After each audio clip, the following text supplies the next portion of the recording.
प्रथम कक्षा में बच्चों हमने समास प्रकरण के अंतर्गत समास किसे कहते हैं और समास कितने प्रकार के होते हैं इस विषय में जाना था। समास के भेद 5 प्रकार के बतलाए गए थे, जिनमें सबसे पहले था केवल समास। अब केवल समास में कहा गया था कि जिस समास में कोई विशिष्ट संज्ञा नहीं है वह केवल समास कहलाता है। उसका उदाहरण है भूतपूर्वा। भूतपूर्वा शब्द की सिद्धि के लिए हमको पहले कुछ उससे संबंधित सूत्रों को जानना आवश्यक है। जैसे सबसे पहला सूत्र है समर्था पद विधि। समर्था पद विधि का तात्पर्य है कि पद संबंधी जो विधि है वह समर्थ पदों की होती है। भाव यह है जहाँ सामर्थ्य रहता है वहीं पद विधि रहती है। सुबंत और तिगंत को पद कहते हैं। समास विधि सुबंतों की ही विहित है, अतः यह पद विधि है। सुबंत के साथ सुबंत का ही समास होता है। सुबंत पद होने से समास पद विधि कहलाती है। पद विधि होने से समर्थ पदों का ही समास होता है। जो पद परस्पर अन्वित होते हैं, परस्पर अन्वित के तात्पर्य क्या है यहाँ पे, जो पद परस्पर मिलकर अर्थबोध कराते हैं या अर्थबोध कराने में सक्षम होते हैं वह कहलाते हैं समर्थ पद। जहाँ पदों में सामर्थ्य नहीं होता है वहाँ समास नहीं होता है। उदाहरण के लिए भार्या राज्ञा पुरुषो देवदत्तस्य। इस उदाहरण में राज्ञा और पुरुषः में परस्पर अन्वय की योग्यता नहीं है, इसलिए यहाँ पे सामर्थ्य का अभाव है और यहाँ पे सामर्थ्य का अभाव होने से समास नहीं होगा। दूसरा आप लोगों का आता है सूत्र प्राग्दारात समासा। कहते हैं इस सूत्र से पहले समास का अधिकार है, अर्थात इस सूत्र से पूर्व के सूत्र जितने भी हैं वो सूत्र समास का विधान करते हैं। अधिकार नहीं होता है, किसका विधान करते हैं? समास का। तो इस सूत्र से पूर्व जो भी हैं उसमें समास का अधिकार है। अब ये आगे आता है सहसुपा। सहसुपा को समझने के लिए है वही चीज। सहसुपा का मतलब होता है जो सुबंत है तो सुबंत का सुबंत के साथ ही समास होता है। सुबंत माने सुप, सुप जो सु और जस अम और शस ये जितने भी सुप हैं वो सुबंत कहलाते हैं। तो कहने का तात्पर्य है कि यहाँ पे कि सुबंत का सुबंत के समास के साथ समास होता है और समास होने के पश्चात उसकी प्रातिपदिक संज्ञा होती है और विभक्तियों का लोप हो जाता है। वार्तिक है इवेन समासो विभक्ति लोपश्च, यानी वार्तिक, यहाँ पे वार्तिक में कहा गया है कि सु इत्यादि जो विभक्ति हैं उनका लोप हो जाता है। आगे देखिए यहाँ पे दिया गया है परार्थाभिधानम वृत्ति।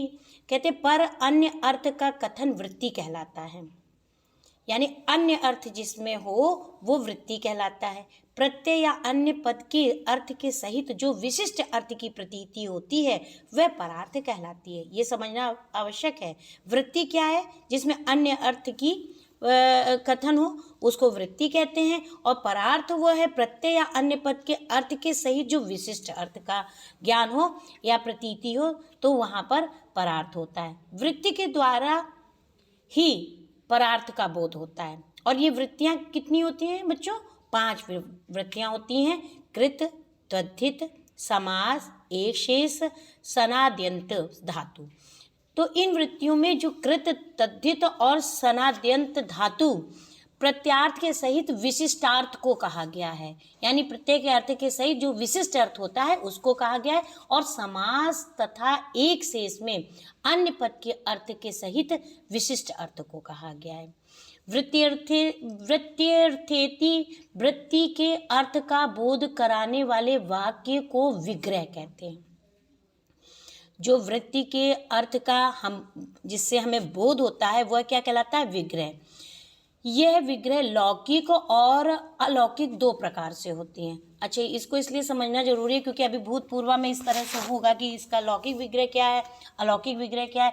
तो लौकिक और अलौकिक विग्रह, जैसे प्रयोग कहते हैं लोक में जिसका प्रयोग होता है वो लौकिक विग्रह कहलाता है, और अलौकिक विग्रह वो होते हैं जिसमें व्याकरण इत्यादि का व्याकरण में वैयाकरण लोग प्रयोग करते हैं, वो कहलाता है आप लोगों का अलौकिक। जैसे भूतपूर्वा है तो इसमें जो वो होगा पूर्वम भूता, पहले हुआ, ये क्या हो गया, लोक में प्रयोग होने वाला हो गया, तो इसे अलौकिक विग्रह कहते हैं। और अलौकिक जिसमें कि क्या लग जाए, व्याकरण यानी विभक्तियां लग गई। क्या विभक्ति लग गई, पूर्वम अम और भूत सु, ये क्या हो गया, इसका अलौकिक विग्रह हो गया। अब इतना सब कुछ जानने के बाद अब हम लोग यहाँ पे भूतपूर्वा कैसे बनता है शब्द, इसको जानेंगे। इसकी सिद्धि के लिए उन जो अभी आप लोगों ने जितने भी सूत्र पढ़े हैं उनको देखेंगे कि किस प्रकार से लगते हैं। बहुत ध्यान दीजिएगा। भूतपूर्वा यानी पहले हुआ। अब हमने लौकिक विग्रह तो इसका पहले ही जान लिया था। पूर्वम भूता, ये इसका लौकिक विग्रह है, तथा पूर्व अम भूत सु, यह इसका अलौकिक विग्रह है।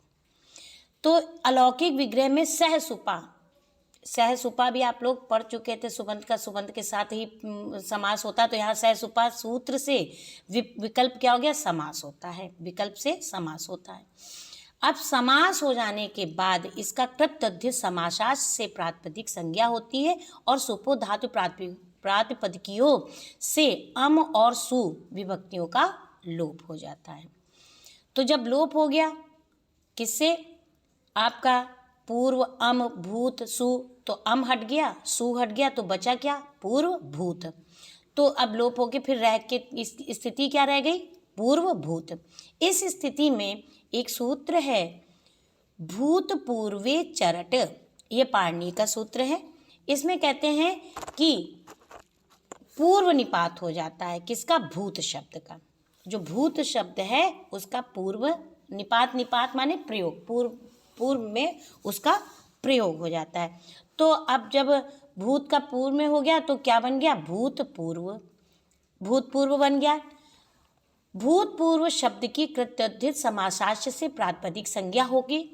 प्रथमा के एक वचन में सु और जस से सु प्रत्यय आया।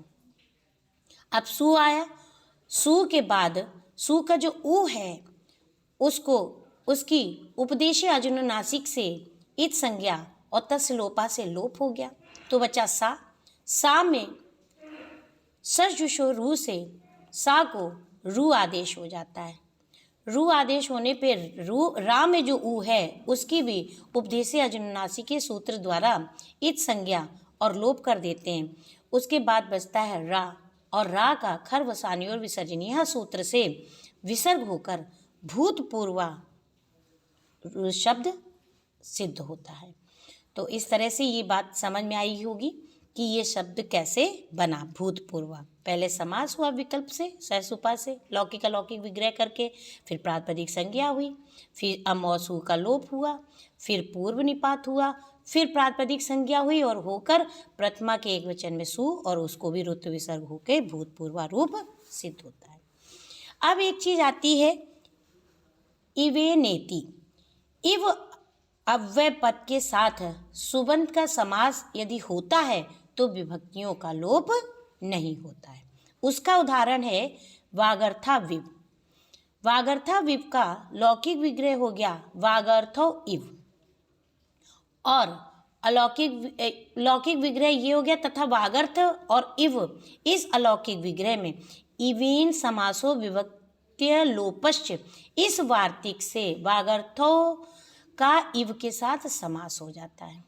ध्यान दीजिएगा, यहाँ पे इवेन समासो विभक्ति लोपश्च इस वार्तिक के द्वारा क्या हो जाता है, कहते हैं यहाँ पे वागर्थो और इव के साथ समास हो जाता है।